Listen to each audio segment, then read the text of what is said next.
pada tumbuhan yang akan ditangkap oleh daun tumbuhan. Daun tumbuhan yang di dalamnya ada klorofil. Itulah yang membantu menangkap cahaya matahari. Klorofil ini, kira-kira kenapa sih warna daun itu hijau? Yaitu karena adanya klorofil. Jadi kenapa? Karena ada klorofil. Ya, benar. Setelah itu,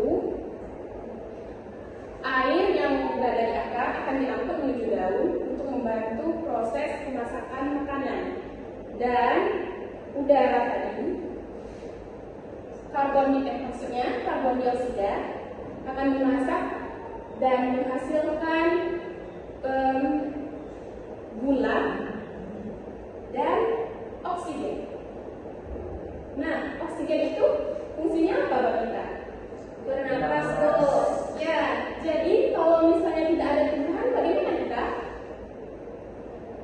Tidak bisa bernapas tuh. Ya, tidak bisa bernapas, bagus sekali. Kalau tidak bisa bernapas, tentu kita tidak bisa hidup. Ya, Bu. Ya, benar. Ternyata anak ini pintar ya. Nah, ini tadi. Ini bagian-bagian daun yang sangat berfungsi untuk proses fotosintesis. Yang mana daun ini tempat tumbuhan memasak makanan, dan akar ini akan membantu menyerap air sehingga akan diangkut melalui batang menuju daun. Selanjutnya kita telah menggunakan akan penjelasan ini tadi. Sekarang mari kita bermain. Oke, suka bermain kan? Suka. Nah, kali ini kita akan bermain quiz. Anak-anak ibu langsung jawab aja ya. Oke, baca soalnya bersama-sama. Lalu pilih jawabannya.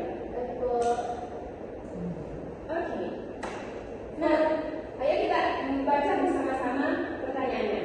Fotosintesis adalah proses yang terjadi pada tumbuhan. Ya, benar. Hebat ya. Nanti kita baca dulu ABC-nya sampai G ya. Terus kita kasih jeda, baru dikasih jawabannya. Oke, Bu. Lanjut pertanyaan yang kedua. Fotosintesis. Ayo baca. Fotosintesis terjadi di bagian tumbuhan yang berwarna A merah, B hijau, C kuning, D biru. Apa jawabannya? B, Bu. Hijau. Hijau? Ya, benar. Kenapa? Alasannya? Karena tadi apa? Daun itu berwarna hijau, Bu. Nah, apa yang membuat daun hijau? Klorofil, Bu. Klorofil, Bu. Benar, Mary, Farel. Oke, habis ya pertanyaannya. Selanjutnya, kita akan bermain di lapangan. Mau nggak? Mau, Bu. Oke, kita bermainnya bersama-sama saja. Tak berbagi beberapa kelompok. Kita ini dulu saja. Nanti kita akan mencari daun segar sebanyak satu saja, satu helai, dan tabung gelas bening kita isi air, lalu kita masukkan daun tadi ke dalam itu. Kita tunggu beberapa saat, sekitar 30 menit. Lalu anak-anak itu akan menampilkan hasil pemotretan anak-anak ibu tadi, yang telah anak-anak ibu amati di lapangan. Oke? Oke, Bu.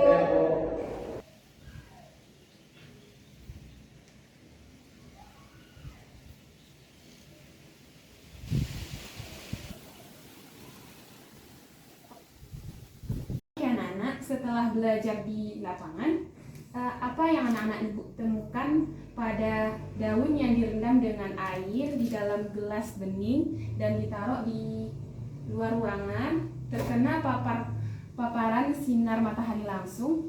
Apa yang terjadi? Apa yang Ananda ibu temukan di situ? Ayo, siapa yang bisa menjawab? Saya, Bu. Oke, Mitra, silakan Mitra. Yang saya temukan di daun itu ada gelembung-gelembungnya, Bu. Wah, benar sekali Mitra. Oke, Mary, Farel, ayo kita beri aplaus untuk Mitrawati. Wah, Masya Allah, anak-anak ibu bisa mengerti ya bagaimana proses fotosintesis. Jadi, dapat disimpulkan bahwa proses fotosintesis itu ialah proses di mana daun membuat makanannya sendiri. Nah, daun tersebut membutuhkan cahaya matahari, udara, dan juga air. Sehingga dia bisa membuat makanannya sendiri, yaitu gula atau glukosa, dan yang kita perlukan apa? Oksigen, Bu. Nah, benar. Oke, demikian pembelajaran kita hari ini. Semoga anak-anak ibu bisa menjaga tumbuhan di sekitarnya. Nah, ibu ada satu pekerjaan rumah, yaitu menanam 2 jenis tanaman untuk dibawa nantinya di minggu depan ke sekolah. Mengerti? Mengerti, Bu. Ditanamnya besok ya. Jadi pas hari minggu depan tanamannya sudah tumbuh dengan baik. Oke, mari kita akhiri kelas kita dengan membacakan hamdalah. Alhamdulillahi rabbil alamin. Assalamualaikum warahmatullahi wabarakatuh. Waalaikumsalam.